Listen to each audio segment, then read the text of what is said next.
Ion asked Black Box Voting to look at his Diebold optical scan system, and they invited computer security expert Harri Hursti from Finland. Harri realized that every vote is stored on a memory card before the totals are printed. So if you can hack the memory cards, you can control an election. The real vulnerability has to be very close to the source of the information. In that environment, the only possibility was the memory card. Harri wanted to find out what exactly was inside the Diebold ballot box. And so he bought a memory card reader off the internet. And within a couple of days, he found that the cards didn't just contain votes. There was a program, or executable code. Well, if someone would have told me that in this system there is a living thing, an executable, modifiable program stored in the same place as the very data which is the most secure in this system, I would say you have to be misunderstanding something, crazy, or lying.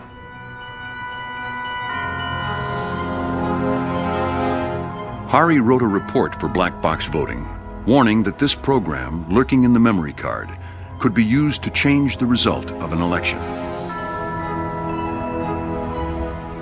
What happened after that was that Diebold basically dismissed and stonewalled the report.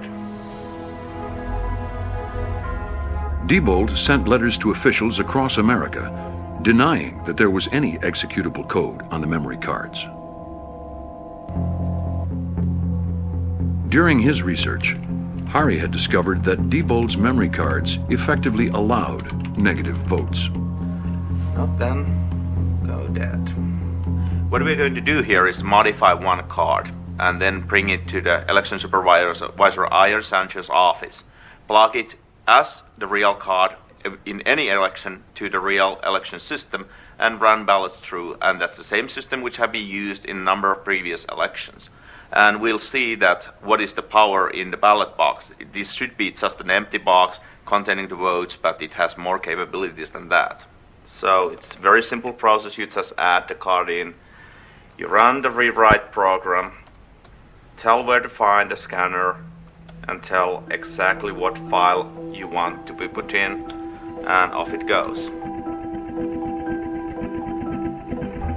Harri's hack is a variation on stuffing the ballot box before anyone has voted. But this is always suspicious because you end up with more votes than voters. So Harri used 5 negative votes for one candidate and then gave the other one 5 positive votes.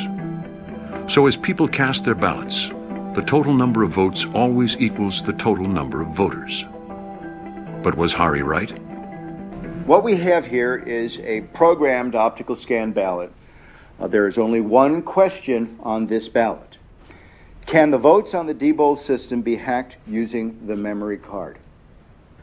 I have only touched the memory card, not the other parts of the Diebold election system, which is going to be used today. Only the memory card. I can certainly speak for myself and Harri, and that we're going to vote yes. All right, then let's have the rest of us vote no. 2 individuals, Hugh and Harri, will be voting yes. The rest of us will be voting no. And then we'll scrutinize the ballots afterwards to ensure that that is indeed the mark. I will say that I'm wrong and Diebold is right, and I'm going to say no, they cannot be hacked. It's impossible. So I vote no. I'm going to film myself voting. Excuse me. I'm going to mark this ballot no.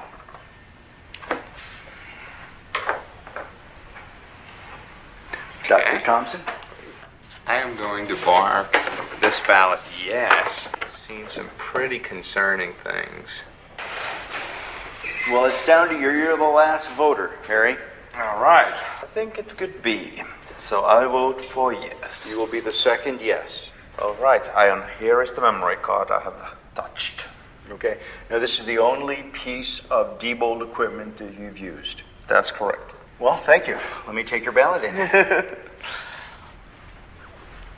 This card will go into this slot. The next activity that the election worker does on the morning of the election is turn the machine on, making it live to receive votes. When you do that, this machine will produce what is called a zero total tape. The machine is going through a self-test analysis, and then it'll spontaneously turn on.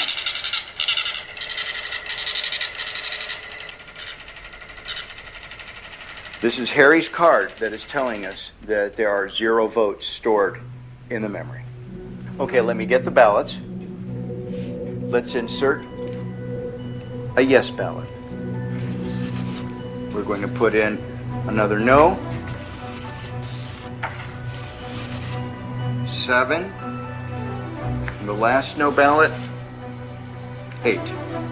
Placing the ender card in this device and telling it to turn off its counting function and do its reporting function will now cause the voting machine to print out a tape reading the number of votes that it had just read.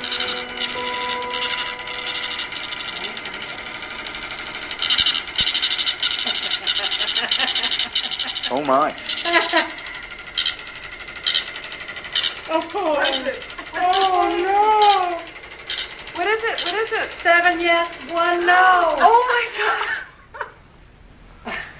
Oh my gosh! Let me see. Here's the tape. 7 people said it could be hacked. And we put through 6 and 2. 6 no's no's and 2 2 yeses. yes. Oh my gosh, do you know what this means? How do we know that Harri didn't just change the report and the votes themselves on the memory card are still correct? If that was the case, when they go into GEMS, the results would be different, isn't that right? I mean, the only way to know that is to read them into GEMS and to check the vote totals. See what GEMS says. So should we do that? I think we should, because I want to confirm for my own analysis, is this just a superficial Right, that's a good hack? In other words, question. did we just change the words on this paper? And we will upload this memory card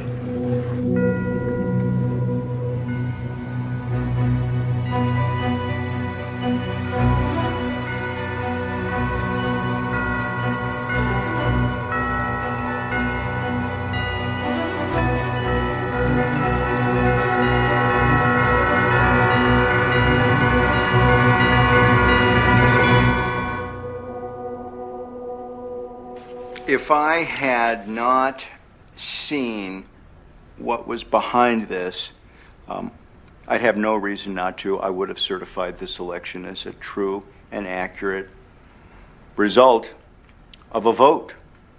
Susan, what does this mean for you? It makes me cry. I'm sorry, but it does.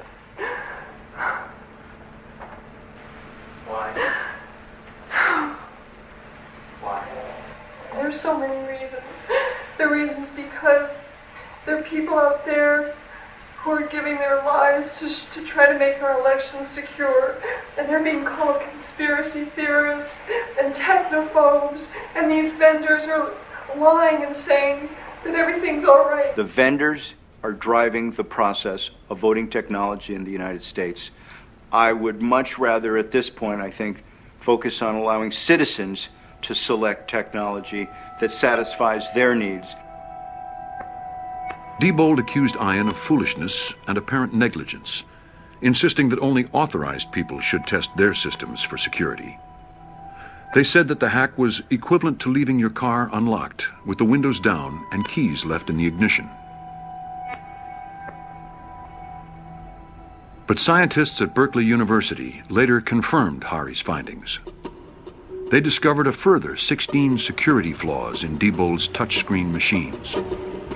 ES&S and Sequoia claimed their systems were safe, and Diebold maintains that they have upgraded their software to make it even more secure. They also insist that their electronic voting systems are still more accurate than their predecessors. But now, everyone is asking, why can votes be altered without leaving a trace?